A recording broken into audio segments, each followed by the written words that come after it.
Funding for this program is provided by Annenberg CPB to advance excellent teaching. A great religious revival sparked by a man driven to the edge of despair. An explosion of social unrest and bitter political conflict. Together, they gave old enemies new battle cries and shook Christendom to its very core. The Reformation, this time on the Western tradition.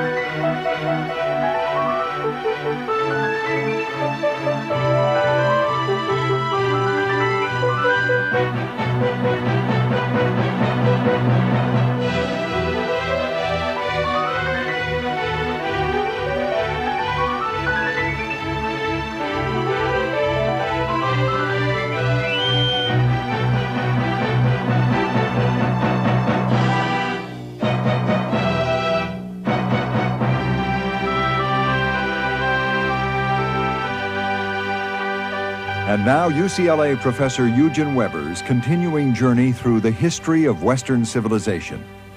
A lot of history is about kings and queens and battles because for a long time so much of history turned around kings and queens and battles. The whims and personalities of princes and of the great men who served them influenced policies, made wars, made treaties, affected the lives of everybody else. Now, this rule had been suspended during part of the Middle Ages when power had been restricted to a local scale, but as the 15th century turned into 16th, modern monarchs and modern monarchies appeared.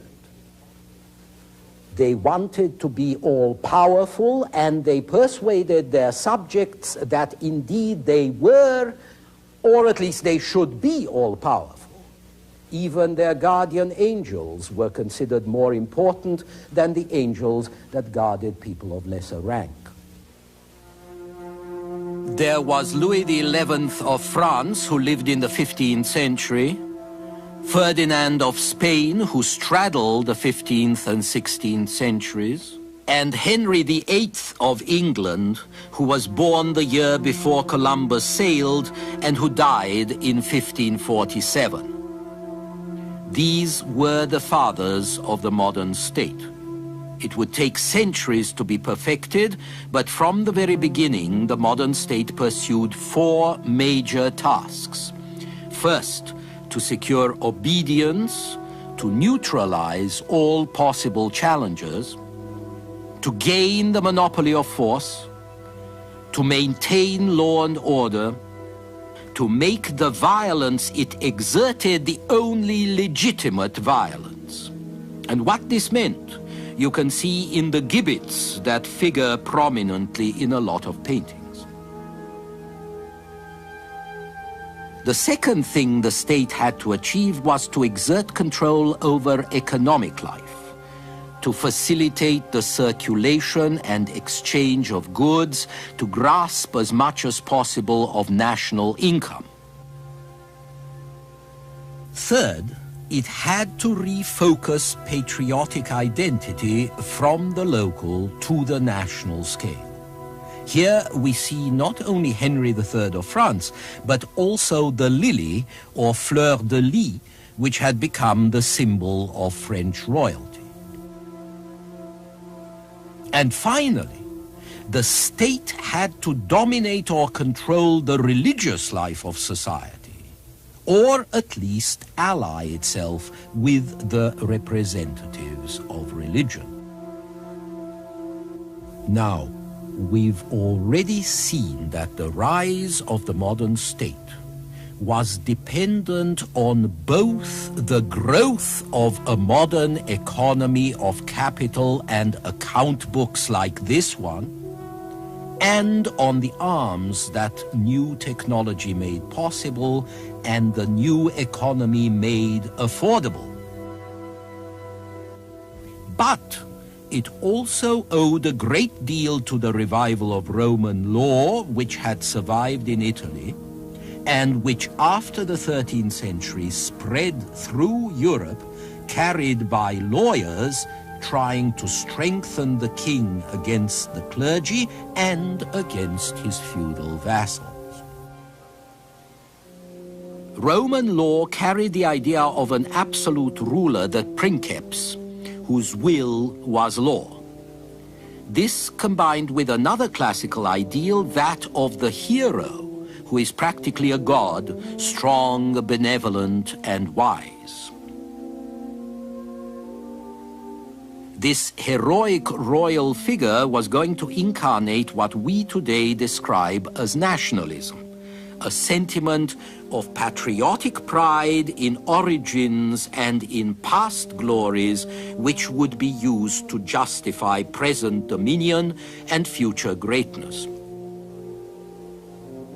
By the 16th century, Italians, Spaniards, and Frenchmen learned to sing the glory of their particular country, to glorify a national character or a national tongue.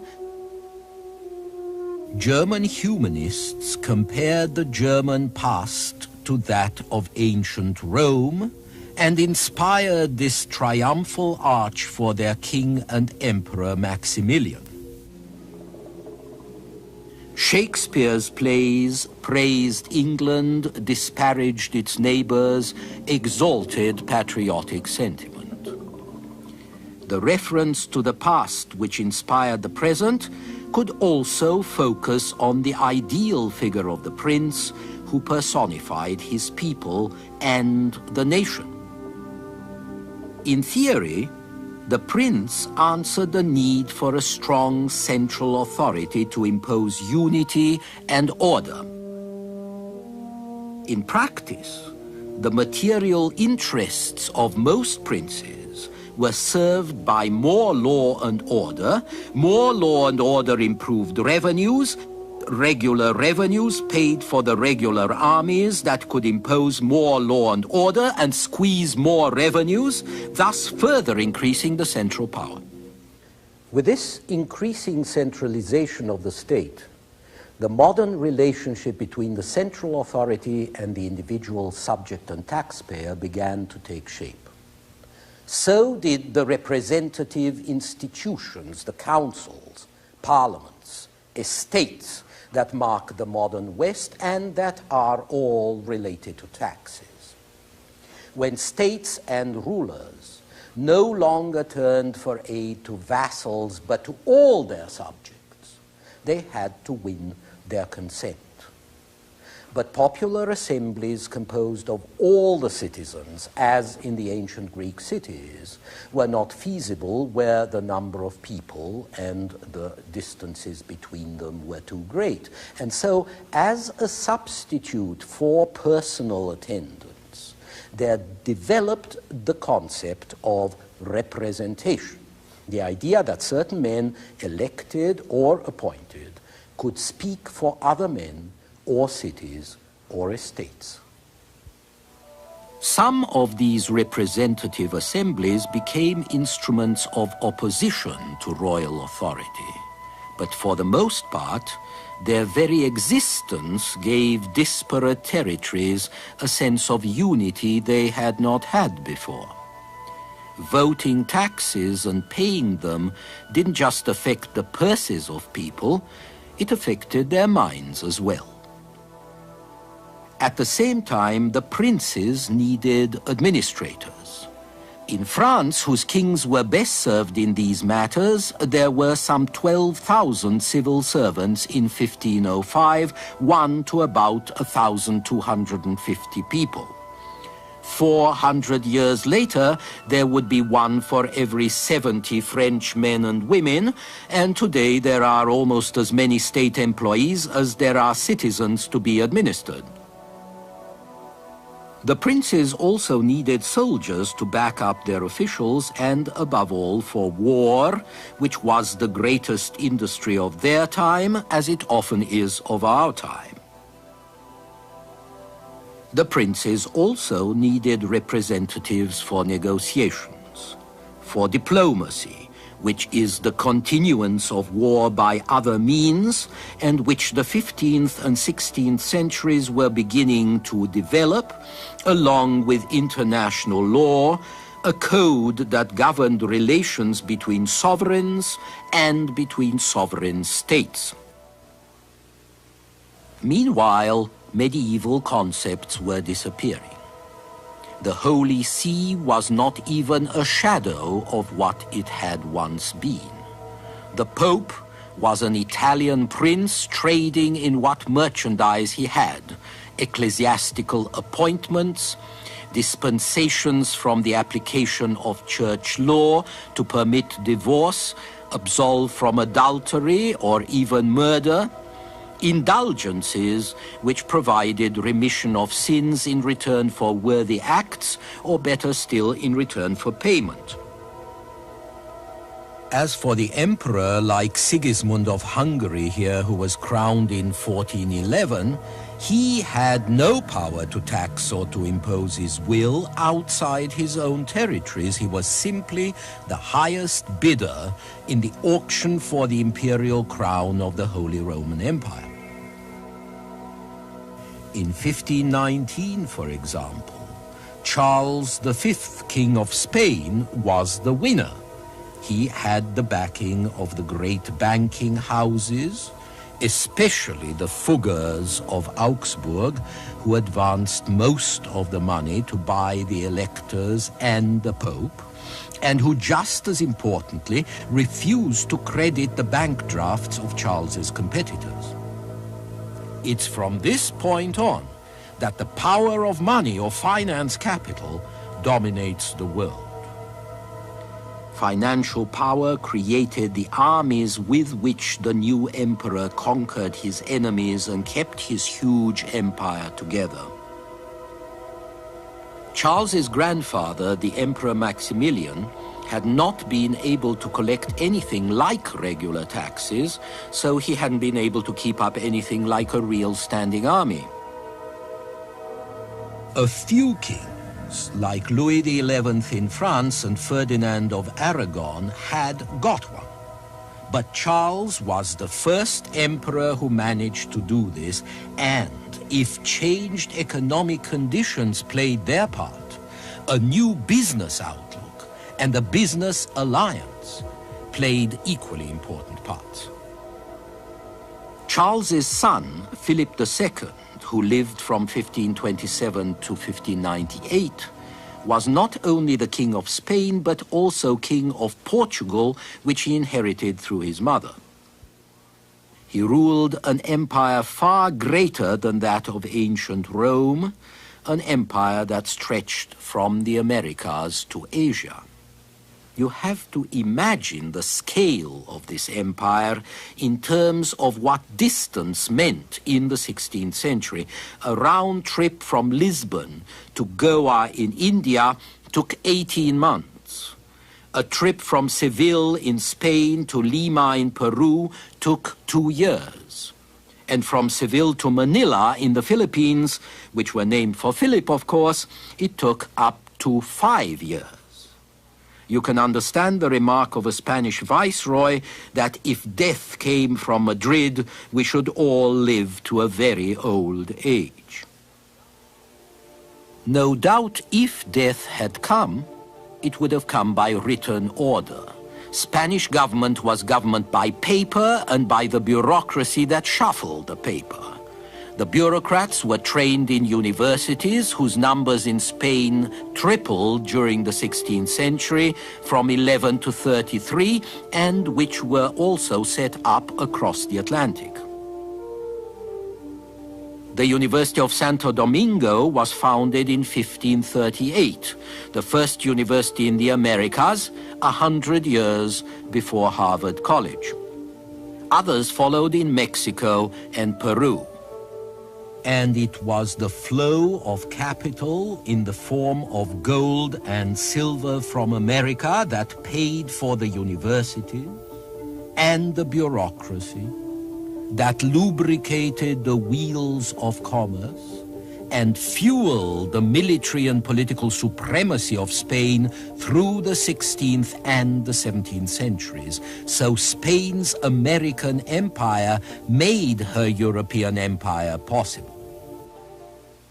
The new alliance between capital and the state would be disturbing for a lot of people, as would be the newly important part which money came to play in the life of a society whose members had managed without it, or with very little of it, for a long time. There were waves of speculation, waves of bankruptcies, and these didn't just affect the bankers and the merchants, but also a whole series of dependent industries and enterprises, and of course workers. This was the crucial period when Europe switched from the more or less stable economic plane of the Middle Ages to an economic life that isn't really very different from our own. A life where the value of money fluctuated, unemployment became endemic, cities got overcrowded, and rising prices and lower wages were experienced everywhere. And the result of this was resentment, unrest, revolts in the trading cities, peasant risings in the countryside, and agitation by nobles suffering from inflation. The social dissatisfaction created by this insecurity and unrest was going to come to a head in Germany and the lowlands, and it was going to break out under the banner of a religious idea. On October 31st, 1517, a monk named Martin Luther, who taught theology at the University of Wittenberg in Saxony, nailed on the door of the castle church 95 theses, that is, propositions or arguments against the papal misuse of indulgences and absolution. Now, Luther's gesture was contentious, but it was not revolutionary. Proposing a debate on theological theses was accepted practice. Luther's language was perfectly appropriate for academic debate, and yet the echo of his gesture was going to shake the Western world. Religious war and religious rebellions invariably cut into political conflicts. They provide old enemies with new battle cries. They contribute new and profound causes of friction. Religious conflict ravaged Germany until the 1550s, France and the Netherlands through the second half of the century, and it threw England into political confusion.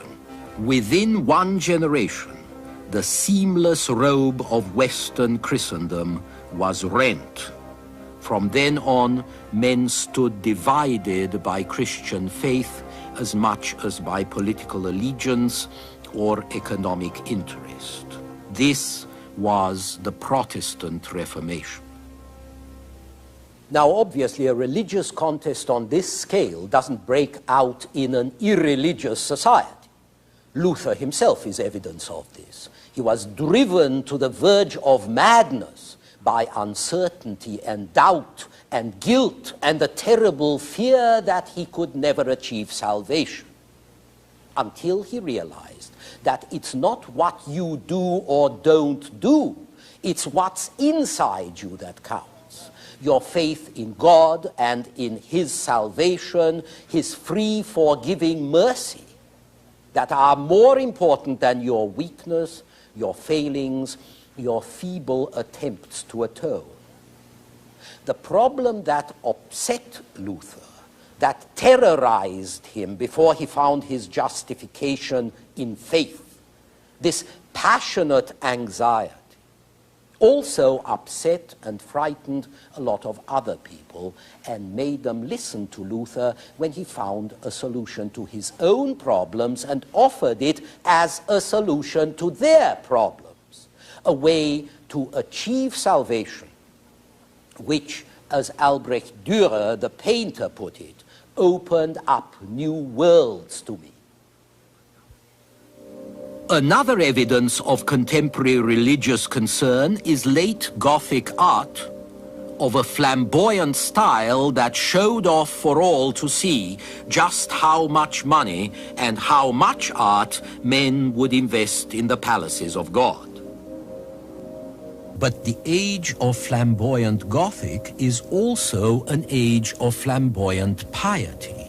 This was the time when we begin to get images of the suffering Christ and images of the heart surrounded with thorns, which would be followed by the future cult of the Sacred Heart, and fraternities of the Passion that still survive today in Central and South America and in Spain.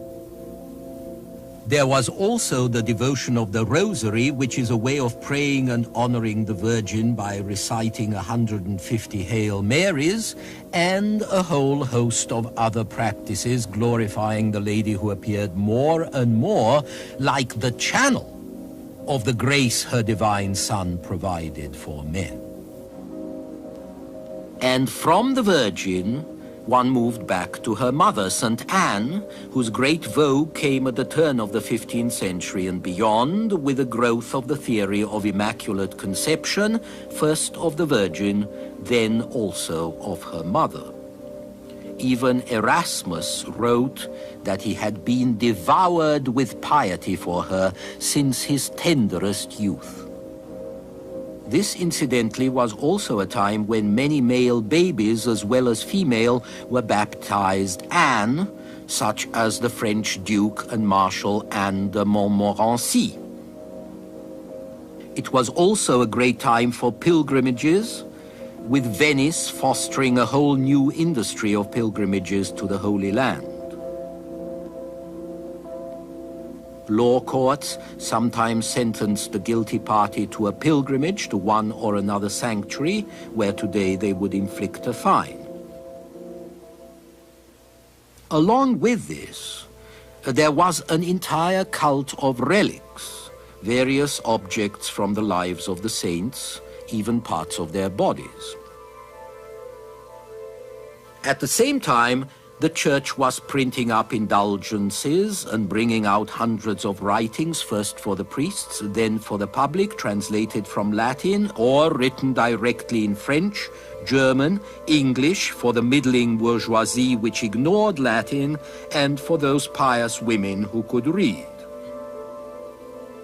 If we look at contemporary art, we can hardly find a Flemish painting without a pious image pinned to the wall.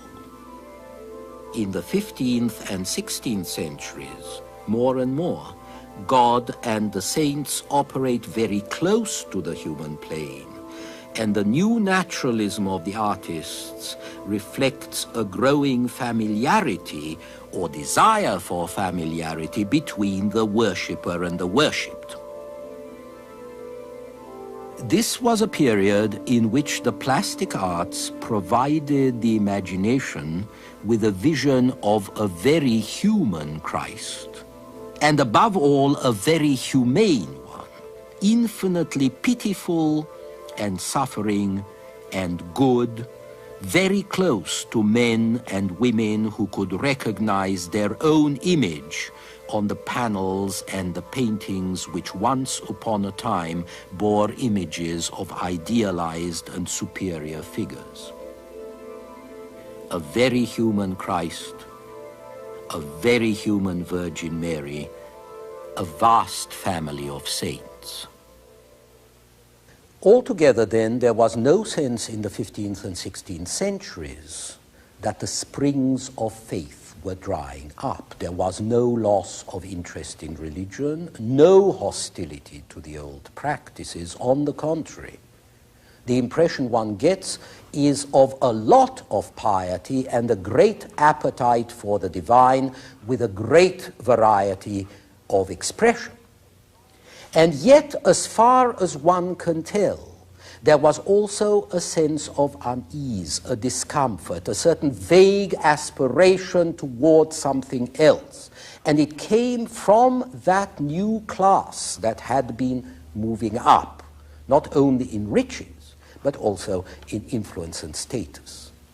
And these were the people who manufactured and traded and practiced law in the growing urban centers, the city burghers whom we now describe as the bourgeoisie. In our next program, we shall see how their concerns and their interests were going to shake the Western world. Until then.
Funding for this program is provided by Annenberg CPB to advance excellent teaching.